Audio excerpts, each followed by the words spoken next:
All right, this is Tezuka versus Delial. Ooh, there's a little white strip at the top. Let's get rid of that. Okay.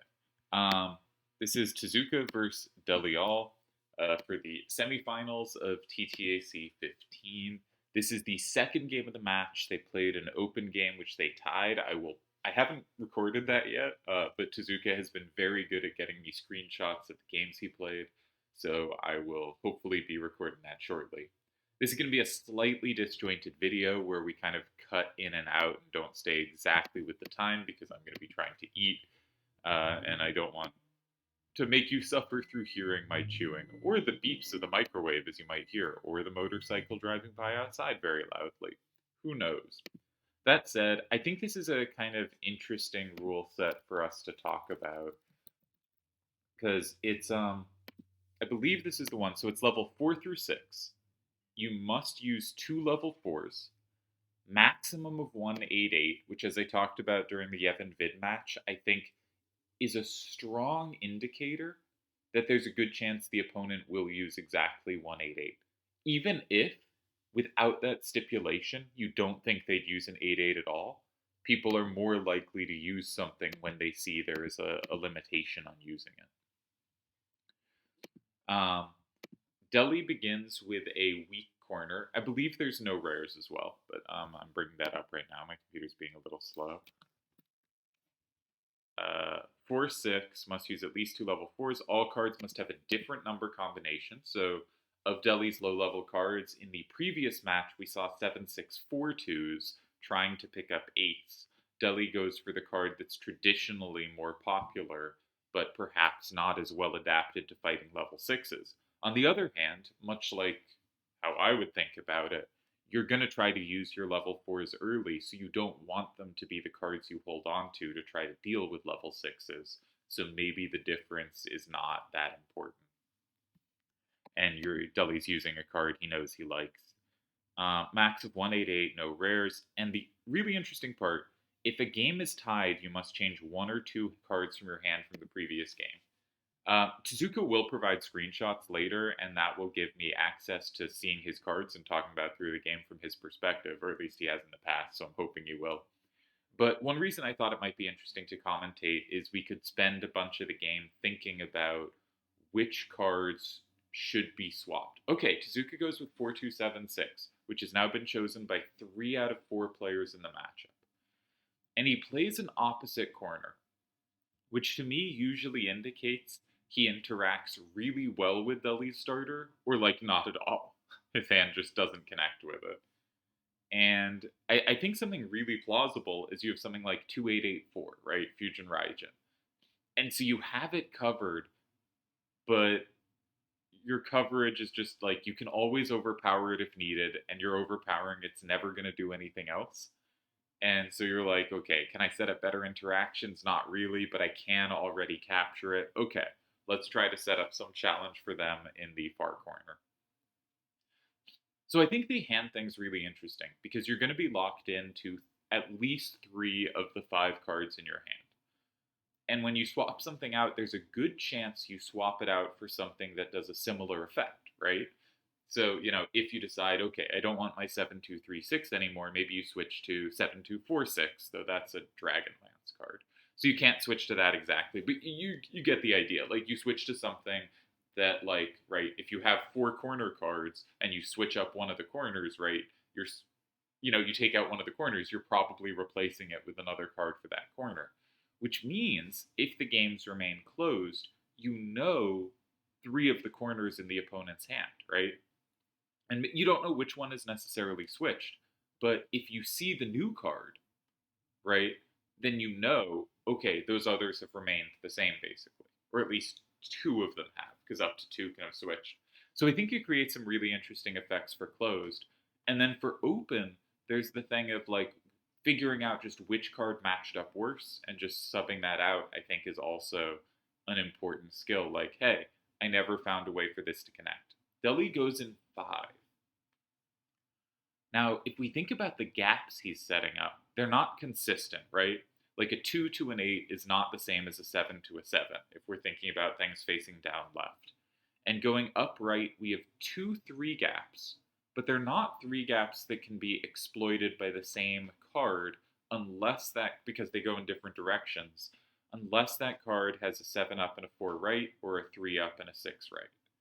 That card could do both squares, but otherwise those squares are not accessible by the same card. Though certainly like a 4 up and a 7 to the right would be sufficient at both. So there's a pretty good chance that one he has double coverage of. And I think um, essentially no chance that he has double coverage of 2 and 6 with the same card. He can certainly have it with a different card. Tarama is an interesting card, right? Or that type of card. Tarama has 3 squares here. I mean, if you have Tarama, this becomes a very appealing move to play. Now, Tarama is pretty unlikely to be played with Brachiosaur, so that's not a very good prediction. Interesting move. It also gives up a capture in 4.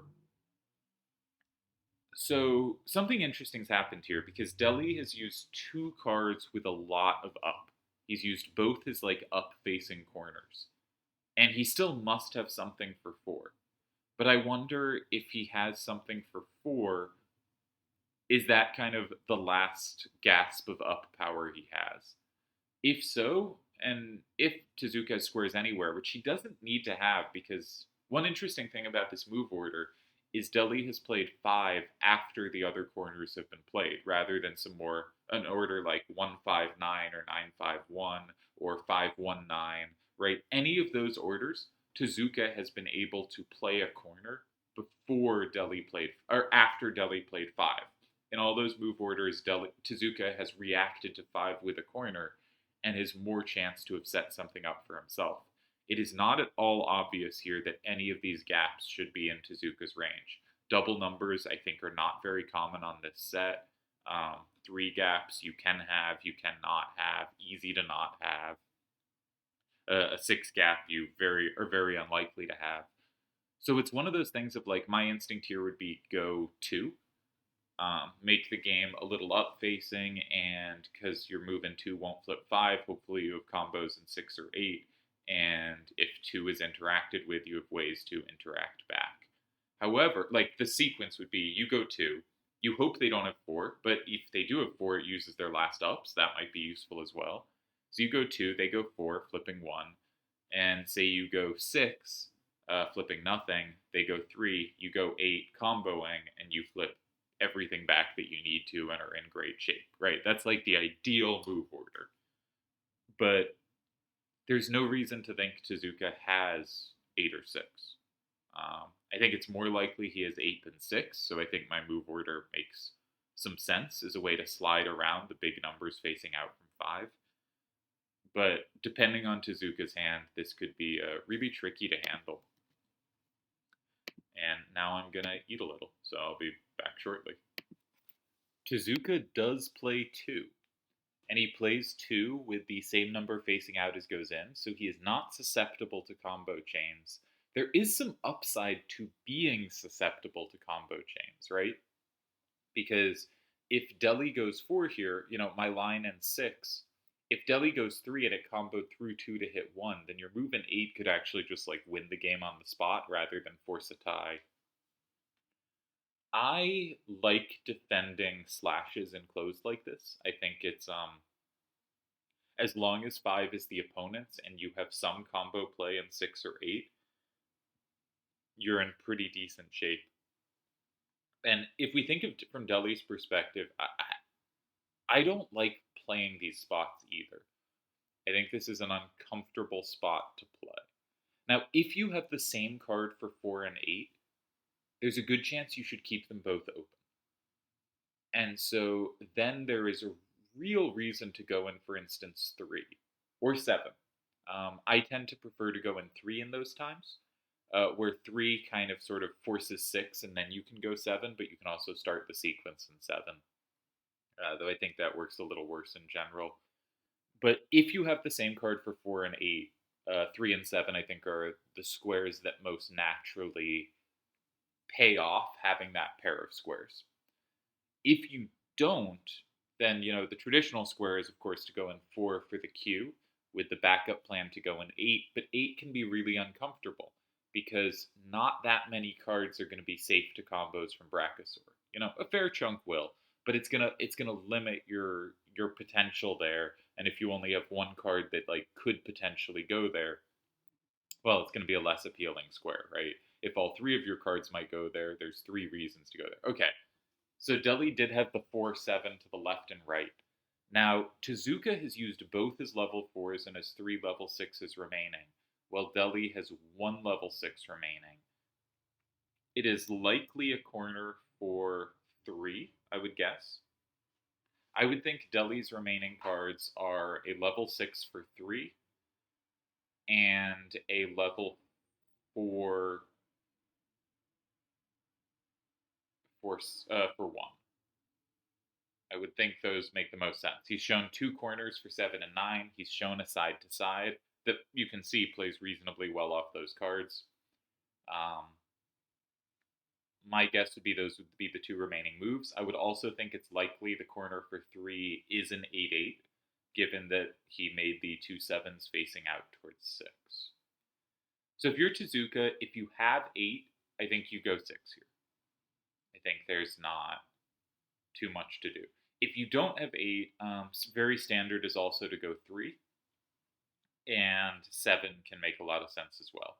I think you're never going 8 here. That's the one square I would predict Tezuka not to play in.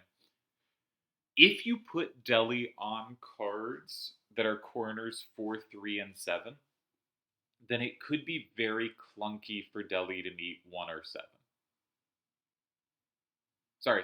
If you put Deli on cards for 1 and 3 as his remaining corners, then it could be very clunky for him to meet something in 3. Yeah, that's what I was trying to say. Deli's hand might not be ready to meet something in 3, and it might be clunky if you start in 7 as well. Because if you start in 7, well, of Deli's remaining corners for 1 and 3, he'd rather use up the corner for 1 to keep the corner for 3, but he might have to use the corner for 3 to capture 7, which would also be potentially weak to Brachiosaur. So I think any of 3, 7, or 6 could be strong, and I think, despite Deli being up 6-4, I think this is a Tezuka favored position, depending which squares he has. But I'm probably wrong because we have no indication that Tezuka has any of these squares, right? He blocked 2, which was the least likely square for him to have, but that doesn't mean he has the others. And again, he did not set the card in 5, he did not set the card in 9. Deli is the last person to interact and the only person to interact with any of those squares. I think a double number in Tezuka's hand is kind of unlikely, especially a double number facing down left. I think there's a good chance there's an 8/8 in his hand, I should say, but I think it's unlikely to face down left. He has already played a down left corner, so I think he's really unlikely to have 6. And if he doesn't have 8, the sequence gets a lot trickier. Now, you probably do have a double capture in 8. It's tricky to think that he wouldn't. So do you go 3, then 8? If Deli combos you at the end, you lose, but, that's just something you're going to have to suffer. I don't know. Maybe my initial evaluation is wrong here, and Deli's in great shape. Really depends on what cards are there. And it's important to keep in mind that Tezuka hasn't set any of the squares that there are combos on. So there is a quite high chance he doesn't have it. Just thinking about the rule set in general, there's not going to be too many double numbers, right? The best level 4 cards tend not to have double numbers. The best level 6 cards tend not to have double numbers, except for 8/8s. But I don't think his 8/8 is for 3. So I think 6 is really unlikely. If the opponent sets 6, there's a chance they have it, but you don't. And I think Deli has an 8/8 corner for 3. All right, I'm going to eat a little more. I should say 7/7/5/4s and 7/7/4/4s have a double number, often, paired in a way that faces stuff and is possible here. But again, I don't think makes any sense for Tezuka's hand. We're going down to the wire. Is there move in time? There is a move in time in 6. He does go 6. He does suggest that he has 8. But he goes 6 in a way such that it does combo back if he has 8. Okay. So if Deli plays an 8-8 corner in 3, which I think there's a very good chance Deli has. Um, actually, if Deli has an 8-8 corner for 3, Deli can go 7. If it's a 4-2-8-8, if it's a 2-4-8-8, well, he can also go 7, right? Deli can go 7 here if he has an 8-8 and keep the 8-8. Because if Tezuka goes 8, Deli goes 3 and flips, at least 3 things back, and 3 is the most he could possibly lose. And if Tezuka goes in 3, well, as long as Deli can take a 3 facing down, Deli wins. Okay, Deli takes the same. Deli takes the same. That's 7-3. Yeah, and if Deli has the 8-8, he's won. This is even better than the line I was thinking. I was thinking the line probably wins, but I think his last card is 2-4-8-8. And that's just a win here because Tezuka can at most double capture. All right, Deli had a very good rejoinder for 6. 6 did not work as well as I wanted it to. Maybe that means Tezuka basically went with the plan I thought was best. So I cannot be like, wow, what a bad move. I can be like, I thought Tezuka was ahead if he went with this plan, and he went with this plan. But Deli had it very well met. But maybe this indicates that the thinking was wrong. Doesn't necessarily. In close, sometimes you make a read and it is the right read overall, but the wrong read in the exact spot. But it's possible then instead starting in 3 would have been good. Like if Deli's last card is 2-4-8-8, then 3 is a very difficult square for Deli to meet. But Deli is what does Tezuka have remaining here? He has played corners for 3 and 9 and a sort of side card for 4. So we expect him to have some right and probably enough up. He should have the double capture in 7 here, and he has to take the double capture because otherwise you lose on the spot. But I think it first of all is possible he doesn't have the double capture. It's possible. It's not likely, but it is possible. But second of all, you're probably feeling you've lost at this point anyway. So Deli did have the 3-6. Deli had 2 cards for 4. Very interesting. He used 4-7-4-7 instead of 3-6-7-4, but I think makes a lot of sense. 3-6-7-4 was a better card for 8 than 4-7-4-7. Though both had uses there. But 3-6-7-4, you are building this really potentially dangerous combo chain, and 7 is a hook on which an opponent can combo. Well, 4 is much harder to do so unless you have the 8-8-4-2. And I should mention, Tezuka can combo from 7 through 4 to flip 5 as well and flip 2. So if Deli does not have 3, Tezuka can win this. For some reason, I didn't realize there was any combo through. So you play 7 with the best thing you've got.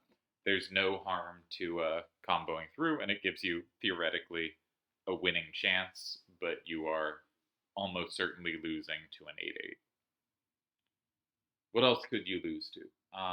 If Deli has something like 4-4-8-7, which is a quite good card and one that would make some sense with how Deli played it, then you don't lose there. If Deli has a 4-8-8-2, he doesn't have a 4-8-8-2. Like you can see Deli clearly played this level 4 pair of 3-6-7-4 and 7-2-3-6. He has 8-7-3-4. He's got a card for 3. His last corner is for 3. Tezuka doesn't have the double capture. Yeah, there was a real chance of that. I thought he very likely did, but it did seem possible he didn't, right? It's just, if you look at the cards he's already used a corner for 9. When he plays a card for 4, that indicates he's not going for a traditional cards in 1 and 7 as the last two cards approach, and it's just easy to not have it in that case. And Deli does have the 2-4-8-8, the exact card we predicted, and the card that locked in his win. So this is, so we I guess we won't have the interest of talking about what changes to the hand to make. I suspect Tezuka had a good card for 8 as his final card, but even if he didn't, then 6 is risky. But also, it might just been that nothing much made sense to him. I think in retrospect, the right thing would have been to say, Deli's got corner cards for 1 and 3. He's probably lacking ups, and blank in 3 feels super risky. But I think you probably check out something like blank in 3. And we can imagine, like, if you do play blank in 3, if Deli goes 6, not even knowing his other card, 4-8, 4-6, and 8 is actually safe to Deli's hand. That wins. If Deli goes in 7 instead of 6 in response to 3, you're not losing that either. So, but that doesn't mean he should have done that, but it means there was an indicator that the remaining cards might have a weakness that Tezuka could play against. Interesting game. I don't think I was evaluating who was ahead very well. I think I felt Tezuka was ahead at a moment I should have felt Tezuka was behind. And then Tezuka made the move I wanted and immediately lost the game. So that's a struggle. Not the best evaluation of closed on my side, but then again, I can't see the cards. It's hard to judge stuff. I think a good game. Again, when the person is losing because they made the moves, I was like, they should be looking to play in this square, and they play in that square, and then they lose. That is a sign that I think the game is probably pretty well played.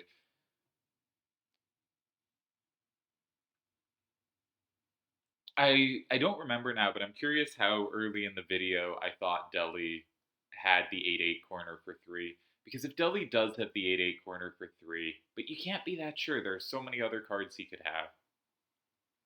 But again, I think people are likely to have 1-8-8 when told you can have a max of 1-8-8. All right, well, this is a historic moment because in 2 years, this is the first time Tezuka has lost a single TTAC game, which is an unbelievable run. Undoubtedly unmatched in Triple Triad history. This is, I think, the single greatest TTAC run of all time, and it's not even potentially over. He can still go on to win the tournament. He's just down 1-0 here, but I do think this is the greatest TTAC thing. You could argue it's like Kamikaze defending the title a few times or something like that after winning. But I think winning a tournament and then semi-finaling the next one, reaching the semifinals without losing a single game in TTAC on the way is got to just have. I don't think anything close to it has ever been done. Partially it's because of title defenses. So we could say Broccoli. Broccoli's the person in the conversation. She wins TTAC 1. I'm sure she lost some games on the way. I mean, I don't know, but it's just so unlikely for this to happen. And then she comes back and wins TTAC 9. And she definitely loses some games on the way there. But she does win 2 of them in a row. But these are the 2 most impressive TTAC achievements ever. And while, of course, I am, say, often on Deli's side of things, I really like Tezuka, and I've really enjoyed watching this tournament. I'm really thankful that he sends me his moves and rule sets, and he's the person I've been talking to most on TTA recently. And yeah, I would be very happy for either of these players to win. And I really enjoyed Tezuka's streak. I think this is an unimaginable streak to just not lose any games in this format over almost the entirety of 2 tournaments is nuts. Just absolutely nuts. All right. We haven't been going that long, but I think I will kill the video and start a new one when the next game starts.